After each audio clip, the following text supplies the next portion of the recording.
नमस्कार दोस्तों। आज हम आपको सुनाने जा रहे हैं उस महाशक्ति की गाथा जिसने संसार को आतंक से मुक्त किया। यह कथा है महिषासुर मर्दिनी मां दुर्गा की। इसके साथ ही हम आपको नवरात्रि के 9 दिनों में पूजी जाने वाली 9 देवियों की महिमा और उनकी पावन कथाएं भी सुनाएंगे। यह यात्रा है सत्य की असत्य पर, धर्म की अधर्म पर और शक्ति की अज्ञान पर विजय की। तो आइए इस दिव्य यात्रा में हमारे साथ जुड़ें और मां दुर्गा की महिमा का अनुभव करें। देवी मां दुर्गा और महिषासुर वध की पावन कथा। नारायण नारायण। हे श्रद्धालुजन, इस पावन अवसर पर मैं आप सभी को एक महिमामयी कथा सुनाने जा रहा हूं। यह कथा है उस महाशक्ति की जो सृष्टि की जननी है, जो संसार की रक्षा करने वाली है। यह कथा है मां दुर्गा के महिषासुर मर्दन की, जो अज्ञानता पर ज्ञान की, असत्य पर सत्य की और अधर्म पर धर्म की विजय की प्रतीक है। महिषासुर की उत्पत्ति और उसका आतंक बहुत समय पहले त्रिलोक में एक महान असुर का जन्म हुआ जिसका नाम था महिषासुर। महिषासुर का जन्म एक असुर पिता और महिषी माता से हुआ था। वह आधा मनुष्य और आधा भैंसा था।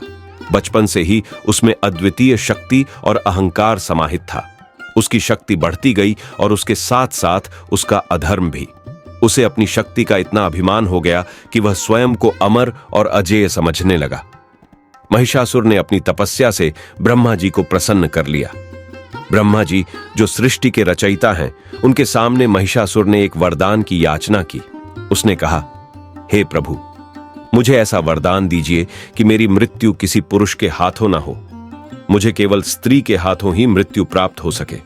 महिषासुर का विचार था कि स्त्रियां कमजोर होती हैं और उनके द्वारा मारा जाना असंभव है। ब्रह्मा जी ने उसकी तपस्या और याचना से प्रसन्न होकर उसे यह वरदान दिया। वरदान पाते ही महिषासुर का अत्याचार और भी बढ़ गया। उसने अपने बल और शक्ति से देवलोक पर आक्रमण किया, देवताओं को पराजित कर दिया और स्वयं इंद्रलोक पर अधिकार कर लिया। महिषासुर का आतंक इतना बढ़ गया कि देवता भी उससे भयभीत हो गए और वह अपने स्थानों को छोड़कर भागने लगे।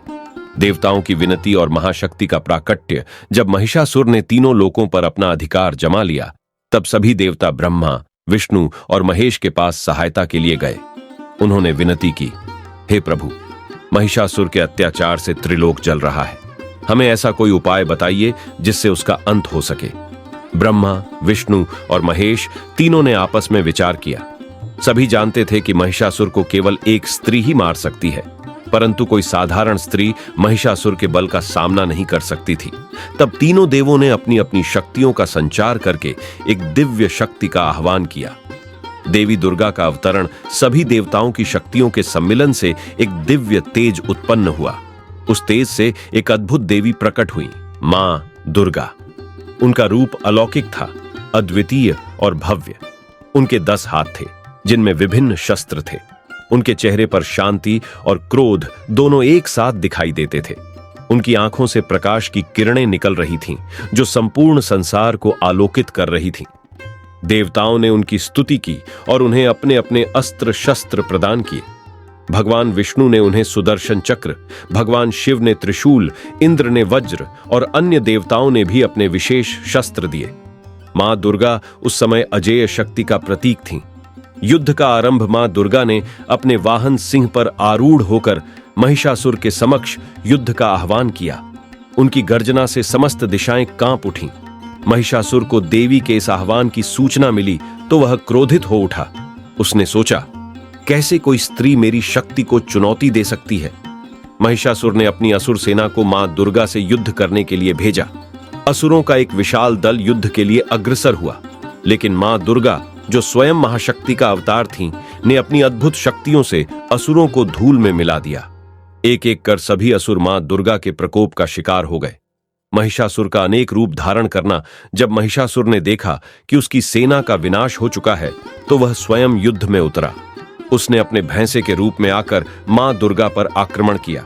वह अत्यंत शक्तिशाली था और उसकी गर्जना से पृथ्वी कांप उठी, लेकिन मां दुर्गा अपने शौर्य और पराक्रम से उसका सामना करने लगी। महिषासुर ने बार बार अपना रूप बदलकर देवी को भ्रमित करने का प्रयास किया। कभी वह भैंसा बनता, कभी शेर, कभी हाथी और कभी मनुष्य।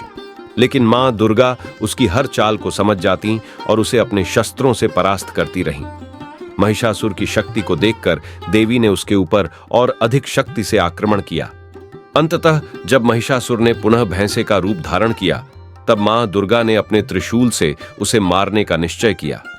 महिषासुर का अंत, मां दुर्गा ने अपने त्रिशूल को उठाया और महिषासुर के भैंसे रूप पर जोरदार प्रहार किया। महिषासुर के प्रहार से समस्त ब्रह्मांड कांप उठा। उसने अंतिम बार अपने दुष्ट स्वर में गर्जना की, लेकिन मां दुर्गा का त्रिशूल उसके हृदय को भेद चुका था। महिषासुर, जो स्वयं को अमर और अजेय समझता था, उसी क्षण धराशायी हो गया। मां दुर्गा ने महिषासुर का वध कर संसार को उसके आतंक से मुक्त किया। उनके इस अद्भुत पराक्रम से त्रिलोक में शांति स्थापित हुई। सभी देवताओं ने मां दुर्गा की जय जयकार की और उनकी स्तुति की। देवताओं और संसार ने मां दुर्गा की जय जयकार की और इस विजय को धर्म की विजय के रूप में मनाया। इसी दिन को विजयादशमी के रूप में जाना जाता है, जो अधर्म पर धर्म की विजय का प्रतीक है। यही वह समय था जब देवताओं ने मां दुर्गा से विनती की कि वे सदैव पृथ्वीवासियों की रक्षा करती रहें।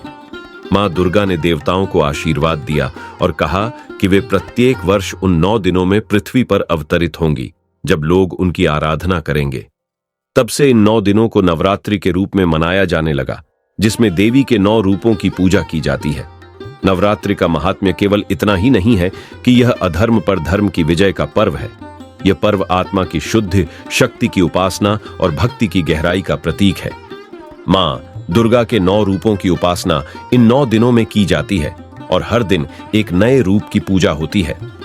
नवरात्रि हिंदू धर्म के प्रमुख त्योहारों में से एक है। चैत्र नवरात्रि और शारदीय नवरात्रि विशेष रूप से महत्वपूर्ण मानी जाती है। नवरात्रि शब्द का अर्थ है 9 रातें, जिनमें मां दुर्गा के 9 रूपों की पूजा की जाती है। ये 9 दिन शक्ति की उपासना के लिए समर्पित होते हैं, जहां भक्त मां दुर्गा के विभिन्न रूपों की आराधना करते हैं। नवरात्रि में देवी के 9 रूपों की पूजा, नवरात्रि के 9 दिनों में देवी दुर्गा के 9 रूपों की पूजा की जाती है। ये 9 रूप इस प्रकार हैं। अब मैं आपको उन 9 रूपों के बारे में बताता हूं, जिनकी आराधना हम नवरात्रि के इन 9 दिनों में करते हैं। हर दिन देवी के एक अलग रूप की पूजा होती है और हर रूप का अपना विशेष महत्व है। हे श्रद्धालुजन, आज मैं आपको नवरात्रि के प्रथम दिन की विशेष कथा सुनाने जा रहा हूं, जो मां शैलपुत्री की महिमा से जुड़ी है। यह कथा केवल देवी की पूजा से नहीं, बल्कि उनके दिव्य चरित्र और शक्ति के रहस्यों को जानने का एक अवसर है। मां शैलपुत्री नवरात्रि की प्रथम देवी, सभी देवी रूपों में प्रथम स्थान रखती हैं और इनकी पूजा के बिना यह पावन अनुष्ठान अधूरा माना जाता है। बहुत समय पहले, जब सृष्टि का संतुलन बिगड़ रहा था और अधर्म का विस्तार हो रहा था, तब पृथ्वी पर विभिन्न देवताओं ने अवतार लिए। उसी समय एक महान घटना घटी, जिसके कारण मां शैलपुत्री का अवतरण हुआ। शैलपुत्री का जन्म राजा हिमालय के घर हुआ। उनके जन्म की कथा अत्यंत रोचक और प्रेरणादायक है। शैलपुत्री, जो पर्वतराज हिमालय की पुत्री थीं, सृष्टि की सबसे पवित्र और तेजस्वी कन्या मानी गईं। उनका पूर्व जन्म सती के रूप में हुआ था। सती ने अपने पति भगवान शिव के अपमान के कारण अपने प्राण त्याग दिए थे। अगले जन्म में उन्होंने पर्वतराज हिमालय के घर पुनः जन्म लिया और इसलिए उनका नाम शैलपुत्री पड़ा, जिसका अर्थ है पहाड़ की पुत्री। शैलपुत्री का यह जन्म संसार को पुनः धर्म और शक्ति की ओर अग्रसर करने के लिए हुआ था। उन्होंने कठिन तपस्या की और इसी तपस्या के फलस्वरूप उन्होंने भगवान शिव को अपने पति के रूप में प्राप्त किया। मां शैलपुत्री का रूप और प्रतीक मां शैलपुत्री का रूप अत्यंत दिव्य और सौम्य है। वे एक बैल वृषभ पर सवार होती हैं और उनके एक हाथ में त्रिशूल और दूसरे में कमल का पुष्प होता है। उनके मस्तक पर अर्धचंद्र सुशोभित होता है। उनका यह स्वरूप प्रकृति, शांति और शक्ति का अद्वितीय प्रतीक है। मां शैलपुत्री अपने भक्तों को साहस, धैर्य और आत्मविश्वास प्रदान करती हैं। वे हमें यह सिखाती हैं कि यदि हम अपनी आत्मा की शक्ति को पहचान लें, तो हम संसार के किसी भी संकट का सामना कर सकते हैं। शैलपुत्री का पर्वतों से गहरा संबंध है, जो स्थिरता, दृढ़ता और ऊंचाई का प्रतीक है। यह हमें जीवन में आत्मसंयम और दृढ़ निश्चय के साथ आगे बढ़ने की प्रेरणा देता है। इसलिए नवरात्रि के पहले दिन मां शैलपुत्री की पूजा करते समय अपने मन को स्थिर करें और सच्चे मन से उनकी आराधना करें। मां शैलपुत्री आपको अपने जीवन में सफलता, शांति और स्थिरता प्रदान करेंगी। हे भक्तजन, अब मैं आपको नवरात्रि के दूसरे दिन की महिमा सुनाने जा रहा हूं। यह दिन मां ब्रह्मचारिणी को समर्पित है। मां ब्रह्मचारिणी, जिनका नाम ही उनकी तपस्या और संयम की महानता का प्रतीक है, उन देवी की कथा अत्यंत प्रेरणादायक है। मां ब्रह्मचारिणी की आराधना से हमें धैर्य, तप और आत्म संयम का वरदान प्राप्त होता है। उनकी पूजा का विशेष महत्व है क्योंकि यह हमें तपस्या और साधना की ओर प्रेरित करती है। बहुत समय पहले जब सृष्टि के निर्माण की प्रक्रिया चल रही थी, उस समय देवी सती ने भगवान शिव को पति के रूप में पाने के लिए जन्म लिया। सती के पूर्व जन्म की कथा कुछ इस प्रकार है। सती ने अपने पिता राजा दक्ष के यज्ञ में भगवान शिव के अपमान से आहत होकर आत्मदाह कर लिया था। इसके बाद उन्होंने पर्वतराज हिमालय के घर मां पार्वती के रूप में पुनः जन्म लिया। बाल्यकाल से ही मां पार्वती का ध्यान भगवान शिव की आराधना में लगा रहता था। जब वह विवाह योग्य हुई तो उन्होंने भगवान शिव को ही अपना पति चुनने का संकल्प लिया। इसके लिए उन्होंने कठोर तपस्या का मार्ग अपनाया। इस कठिन तपस्या के समय उन्हें ब्रह्मचारिणी नाम से जाना गया, जिसका अर्थ है तपस्विनी या ब्रह्म का पालन करने वाली। मां ब्रह्मचारिणी ने हजारों वर्षों तक घोर तपस्या की। उन्होंने केवल फल और पत्तों का आहार ग्रहण किया और फिर एक समय ऐसा भी आया जब उन्होंने निर्जल और निराहार तप करना शुरू किया। उनके इस अद्वितीय तप ने समस्त देवताओं और राशियों को अचंभित कर दिया। उनकी तपस्या इतनी कठोर थी कि स्वर्ग लोक में भी उनके तप के प्रभाव की चर्चा होने लगी। अंततः उनकी तपस्या से प्रसन्न होकर देवताओं ने उन्हें वरदान दिया और भगवान शिव ने उन्हें अपनी पत्नी के रूप में स्वीकार किया। इस प्रकार मां ब्रह्मचारिणी ने अपने तप, धैर्य और साधना के बल पर अपने जीवन का उद्देश्य प्राप्त किया। मां ब्रह्मचारिणी का स्वरूप अत्यंत तेजस्वी और सौम्य है। वे दोनों हाथों में माला और कमंडल धारण करती हैं, जो तप और संयम का प्रतीक हैं। उनके चेहरे पर दिव्य तेज और धैर्य का भाव रहता है। मां ब्रह्मचारिणी का यह रूप हमें सिखाता है कि जीवन में किसी भी लक्ष्य को पाने के लिए संयम, धैर्य और साधना की आवश्यकता होती है। उनका तपस्विनी रूप यह दर्शाता है कि आत्मा को जागृत करने और ईश्वर की कृपा प्राप्त करने के लिए हमें अपनी इच्छाओं और भौतिक सुखों को त्यागना चाहिए और आत्मा की शुद्धि की ओर ध्यान देना चाहिए। मां ब्रह्मचारिणी की पूजा से साधक को असीम धैर्य और संयम प्राप्त होता है। उनका यह रूप हमें जीवन में कठिनाइयों और संघर्षों का सामना करने की प्रेरणा देता है।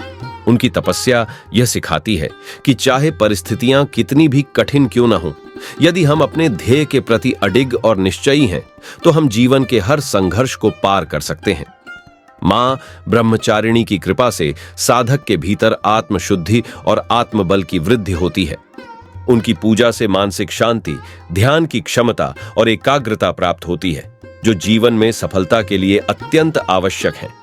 हे भक्तजन, मां ब्रह्मचारिणी की पूजा नवरात्रि के दूसरे दिन इसलिए महत्वपूर्ण मानी जाती है क्योंकि यह हमें जीवन में संयम, तप और साधना का मार्ग दिखाती है।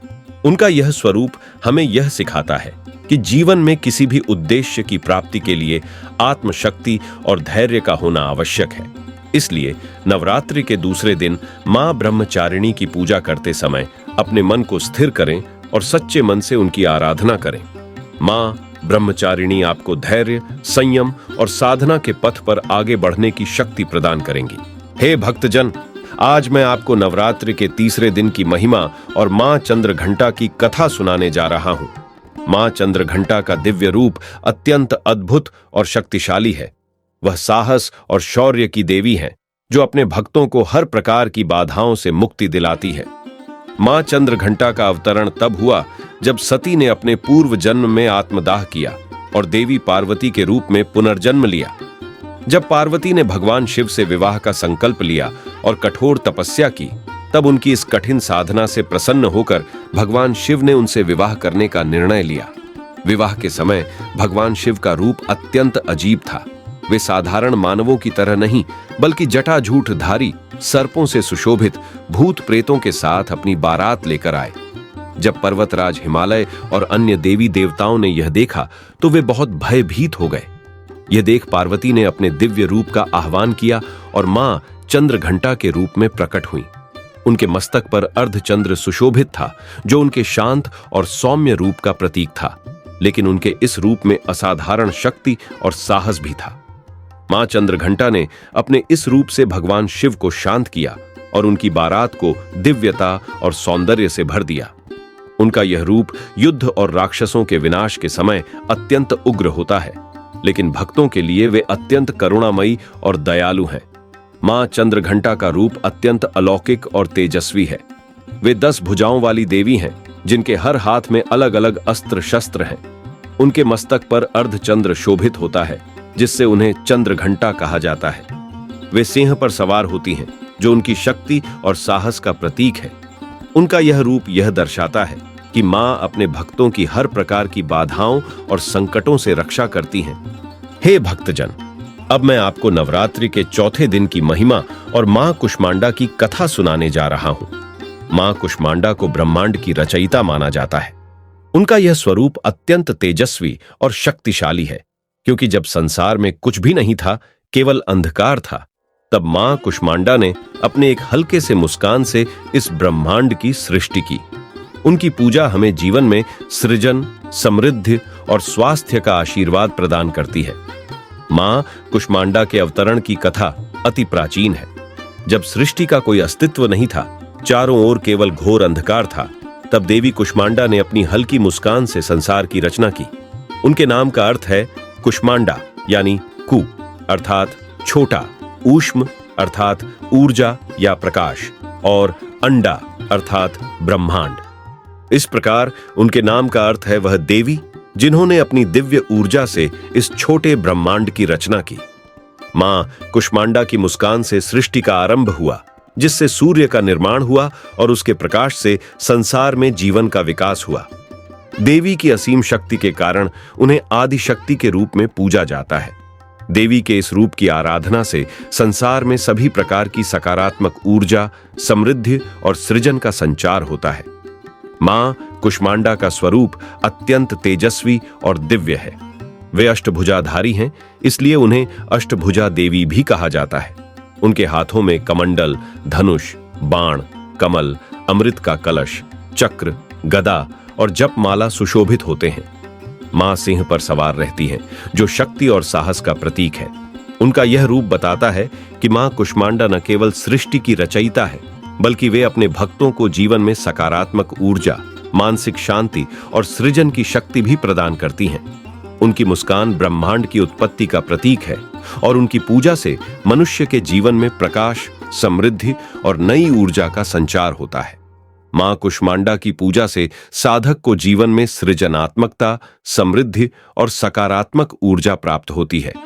उनका यह स्वरूप हमें सिखाता है कि जीवन में सकारात्मक ऊर्जा और सृजन की शक्ति के बिना हम किसी भी कार्य में सफलता प्राप्त नहीं कर सकते। उनकी मुस्कान से उत्पन्न ब्रह्मांड यह दर्शाता है कि मां कुष्मांडा हर प्रकार के अंधकार को दूर कर प्रकाश का संचार करती है।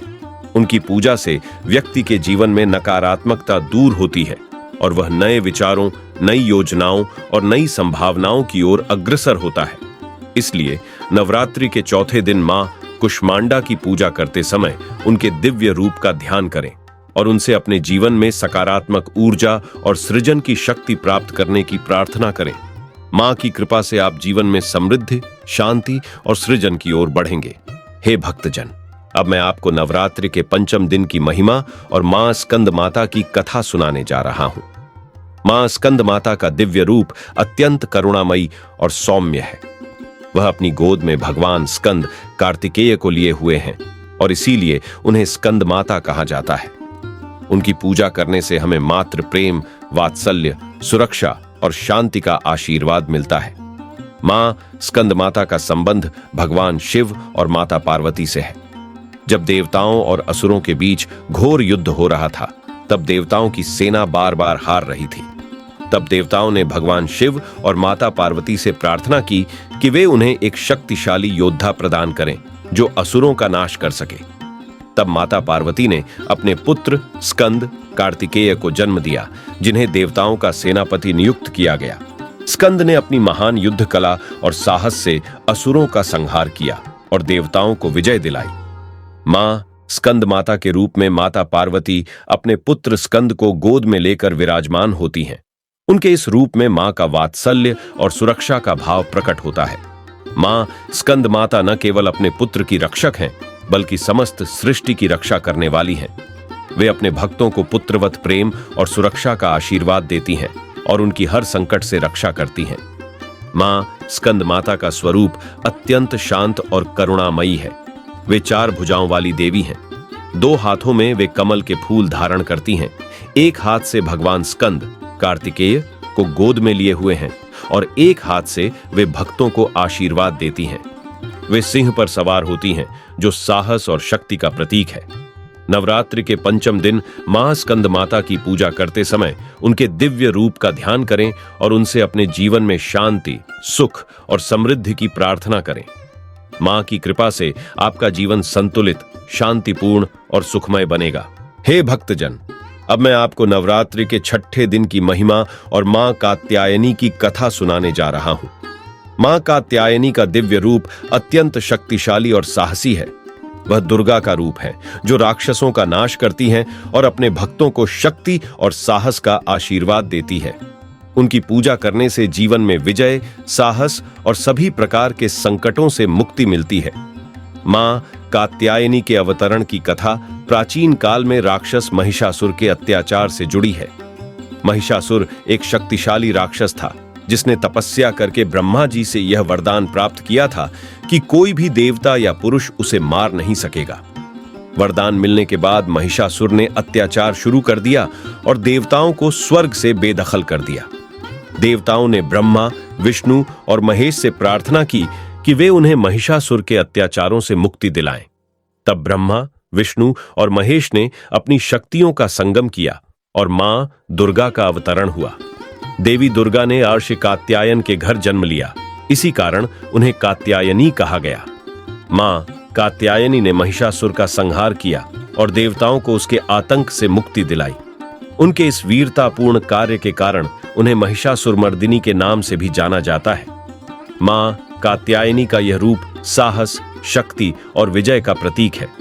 उनकी आराधना से भक्तों को जीवन में सभी प्रकार के संकटों और कठिनाइयों से मुक्ति मिलती है। वे अपने भक्तों की हर प्रकार की बाधाओं से रक्षा करती हैं और उन्हें विजय का मार्ग दिखाती हैं।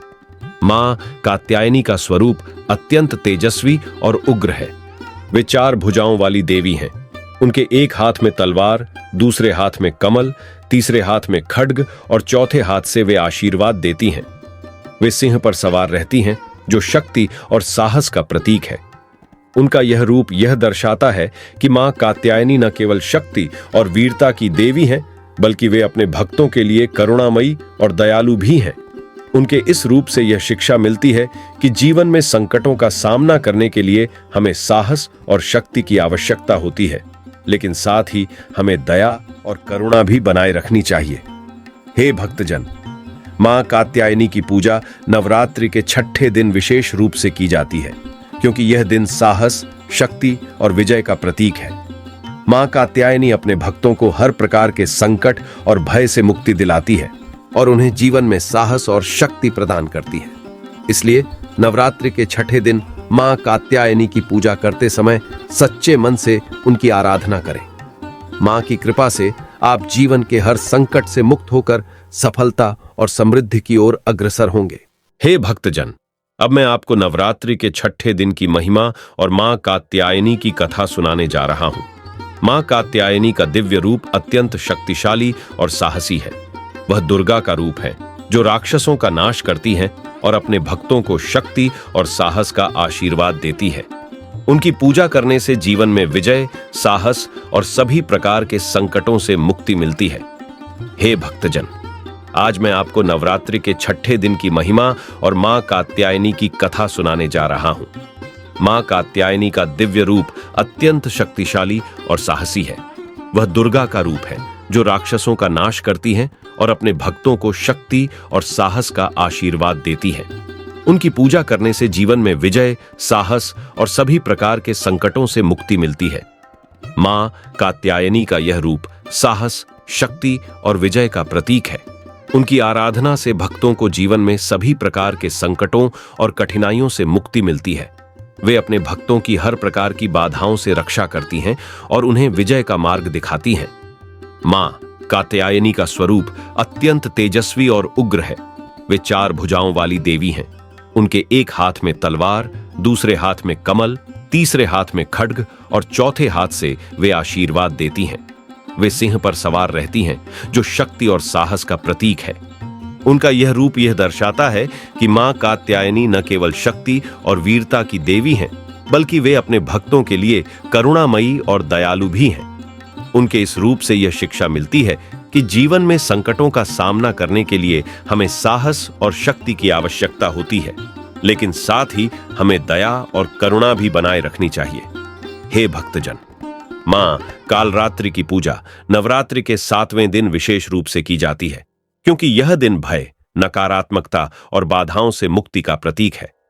मां कालरात्रि अपने भक्तों को हर प्रकार के संकट, भय और नकारात्मक शक्तियों से मुक्ति दिलाती है और उन्हें साहस और सुरक्षा प्रदान करती है।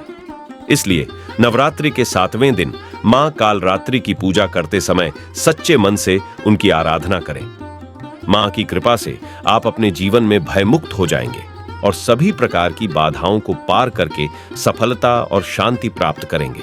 हे भक्तजन, अब मैं आपको नवरात्रि के 8वें दिन की महिमा और मां महागौरी की कथा सुनाने जा रहा हूं।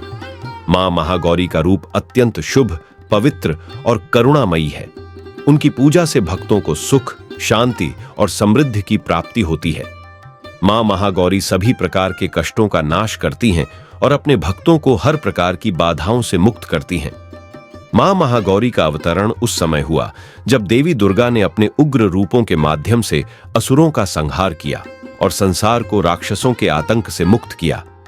मां दुर्गा ने युद्ध में कात्यायनी, कालरात्रि और अन्य रूपों में प्रकट होकर दुष्टों का वध किया। युद्ध के बाद देवी ने अपने सभी उग्र रूपों को त्याग कर एक शांत और पवित्र स्वरूप में प्रकट होने का निर्णय लिया। इसी स्वरूप को महागौरी कहा जाता है। कथा के अनुसार जब मां दुर्गा ने अपने दुष्ट शत्रुओं का वध किया और तीनों लोकों को शांति दी, तब उन्होंने कैलाश पर्वत पर भगवान शिव के पास जाकर तप किया।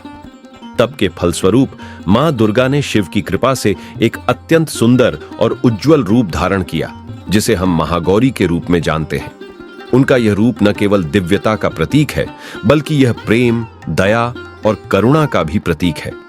मां महागौरी का यह रूप हमें यह सिखाता है कि सच्ची आराधना और तप से हम अपने भीतर की नकारात्मकता को दूर कर सकते हैं और सकारात्मकता को प्राप्त कर सकते हैं।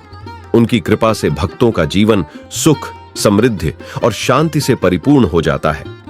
मां महागौरी का स्वरूप और प्रतीक मां महागौरी का स्वरूप अत्यंत सौम्य और दिव्य है। उनका रंग शुभ्र और चमकदार है, जो सफेद कांति का प्रतीक है। उनके 4 भुजाएं हैं, जिनमें से एक हाथ में त्रिशूल, दूसरे हाथ में डमरू, तीसरे हाथ में फूल और चौथे हाथ से वे अपने भक्तों को आशीर्वाद देती हैं। मां का वाहन बैल है, जो शक्ति और स्थिरता का प्रतीक है। उनका यह दिव्य रूप हमें यह संदेश देता है कि हमें अपने जीवन में भले भले कर्म करते हुए सदैव सच्चाई का मार्ग अपनाना चाहिए।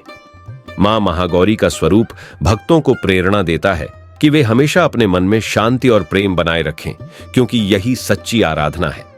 मां महागौरी की पूजा से साधक को जीवन में सुख, शांति और समृद्धि की प्राप्ति होती है। उनका यह पवित्र स्वरूप जीवन की सभी कठिनाइयों और बाधाओं का सामना करने के लिए शक्ति प्रदान करता है। मां महागौरी की कृपा से भक्तों के सभी कष्ट और समस्याएं समाप्त हो जाती हैं। उनकी पूजा विशेष रूप से उन लोगों के लिए अत्यंत लाभकारी होती है जो मानसिक तनाव, चिंता या किसी प्रकार की आर्थिक समस्या का सामना कर रहे हैं। मां महागौरी की आराधना करने से व्यक्ति के जीवन में सकारात्मकता और खुशहाली आती है। वे अपने भक्तों की हर प्रकार की नकारात्मक शक्तियों से रक्षा करती हैं और उन्हें जीवन के हर क्षेत्र में सफलता प्राप्त करने की शक्ति देती है। इसलिए नवरात्रि के 8वें दिन मां महागौरी की पूजा करते समय सच्चे मन से उनकी आराधना करें। मां की कृपा से आप अपने जीवन में सुख, शांति और समृद्धि प्राप्त करेंगे। हे भक्तजन, मां सिद्धिदात्री की पूजा नवरात्रि के 9वें दिन विशेष रूप से की जाती है, क्योंकि यह दिन सिद्धियों, सुख, समृद्धि और शांति का प्रतीक है। मां सिद्धिदात्री अपने भक्तों को हर प्रकार के कष्टों और बाधाओं से मुक्ति दिलाती हैं और उन्हें शक्ति और आशीर्वाद प्रदान करती हैं। इसलिए नवरात्रि के 9वें दिन मां सिद्धिदात्री की पूजा करते समय सच्चे मन से उनकी आराधना करें। मां की कृपा से आप अपने जीवन में सभी इच्छाएं पूरी कर सकेंगे और हर क्षेत्र में सफलता प्राप्त करेंगे। सिद्धिदात्री का रूप असीम दिव्यता और सिद्धियों का प्रतीक है। उनकी पूजा से भक्तों को हर प्रकार की सिद्धियां और इच्छाएं प्राप्त होती हैं। मां सिद्धिदात्री सभी प्रकार के संकटों से मुक्ति दिलाने वाली देवी हैं और अपने भक्तों को असीम आशीर्वाद प्रदान करती हैं। मां सिद्धिदात्री का अवतरण तब हुआ जब देवताओं और असुरों के बीच एक बार फिर से संघर्ष हुआ। इस संघर्ष में देवताओं को दुष्ट असुरों के हाथों पराजित होना पड़ा। देवताओं ने भगवान शिव से सहायता मांगी। तब शिव ने उन्हें बताया कि उन्हें एक शक्तिशाली देवी की आवश्यकता है जो उन्हें विजय दिला सके। भगवान शिव ने ध्यान किया और मां आदिशक्ति को प्रकट करने का निर्णय लिया। मां ने अपनी सिद्धियों के बल पर देवी दुर्गा के रूप में प्रकट होकर असुरों का संहार किया। इस दौरान मां ने सिद्धियों का भंडार भी अपने भक्तों को दिया। तभी से मां सिद्धिदात्री के रूप में जाने जाने लगीं, जिनके दर्शन से भक्तों की सभी इच्छाएं पूरी होती हैं। कथा के अनुसार जब मां सिद्धिदात्री प्रकट हुईं तो उन्होंने देवताओं को कई दिव्य शक्तियां प्रदान की। उन्होंने सिद्धियों के माध्यम से उन सभी संकटों का निवारण किया जो भक्तों को भयभीत कर रहे थे। इस प्रकार मां सिद्धिदात्री ने अपने भक्तों के जीवन में सुख, समृद्धि और सिद्धियों का आशीर्वाद दिया। मां सिद्धिदात्री का स्वरूप अत्यंत दिव्य और मनोहारी है। उनका रंग शुभ्र है और वे 4 भुजाओं वाली देवी हैं। उनके हाथों में एक ओर जपमाला, दूसरी ओर पुस्तक, तीसरी ओर कमल का फूल और चौथी ओर विष्णु का चक्र है। यह चारों प्रतीक उनकी विभिन्न शक्तियों का प्रतिनिधित्व करते हैं। मां सिद्धिदात्री का वाहन सिंह है जो शक्ति और शक्ति का प्रतीक है। उनका यह स्वरूप हमें यह सिखाता है कि जीवन में संतुलन और शक्ति के साथ चलना आवश्यक है। मां सिद्धिदात्री का आशीर्वाद प्राप्त करने से व्यक्ति को हर प्रकार की सिद्धियों और सफलताओं का अनुभव होता है। मां सिद्धिदात्री की पूजा से साधक को सभी प्रकार की इच्छाएं और सिद्धियां प्राप्त होती हैं। उनका यह पवित्र स्वरूप जीवन की सभी कठिनाइयों और बाधाओं का सामना करने के लिए शक्ति प्रदान करता है। मां सिद्धिदात्री की कृपा से भक्तों के सभी कष्ट और समस्याएं समाप्त हो जाती हैं। इस तरह मां दुर्गा के 9 रूपों की उपासना इन 9 दिनों में की जाती है। नवरात्रि केवल एक धार्मिक पर्व नहीं है, यह एक ऐसा समय है जब साधक अपने आंतरिक मन की शुद्धि करते हैं। इन 9 दिनों में व्यक्ति अपने आत्मा की यात्रा पर निकलता है और अपनी शक्तियों को जागृत करता है। नवरात्रि का उपवास और भक्ति साधक को मानसिक और शारीरिक शुद्धि की ओर ले जाता है। इन दिनों में साधक को अपना पूरा ध्यान ईश्वर और देवी की उपासना में लगाना चाहिए। यह समय भौतिक इच्छाओं और मोह माया से दूर होकर आध्यात्मिक उन्नति की ओर अग्रसर होने का है। नवरात्रि का पर्व हमें आत्म संयम, भक्ति और ध्यान के माध्यम से देवी की कृपा प्राप्त करने का अवसर प्रदान करता है। नवरात्रि का पर्व केवल आध्यात्मिक दृष्टिकोण से ही महत्वपूर्ण नहीं है, इसका सामाजिक और सांस्कृतिक महत्व भी अत्यंत है। नवरात्रि के दौरान लोग एकत्र होकर देवी की आराधना करते हैं और इस समय सामाजिक समरसता और सांस्कृतिक एकता का अद्भुत उदाहरण देखने को मिलता है। इन 9 दिनों में लोग अपने परिवार और समाज के साथ मिलकर देवी के भजन कीर्तन करते हैं। विभिन्न क्षेत्रों में नवरात्रि की विशेष परंपराएं और रीति रिवाज होते हैं। गुजरात में गरबा और डांडिया रास खेला जाता है। पश्चिम बंगाल में दुर्गा पूजा की विशेष धूम होती है और उत्तर भारत में रामलीला और दशहरे का आयोजन होता है। नवरात्रि केवल एक पर्व नहीं है, यह देवी के प्रति हमारी भक्ति, श्रद्धा और समर्पण का प्रतीक है। यह वह समय है जब हम अपने भीतर की शक्तियों को पहचानते हैं और देवी की कृपा से अपने जीवन को सफल बनाते हैं। तो दोस्तों, कैसी लगी हमारी कहानी? ऐसी और कहानी देखने के लिए हमारे चैनल बूस्ट एनर्जी को सब्सक्राइब करें।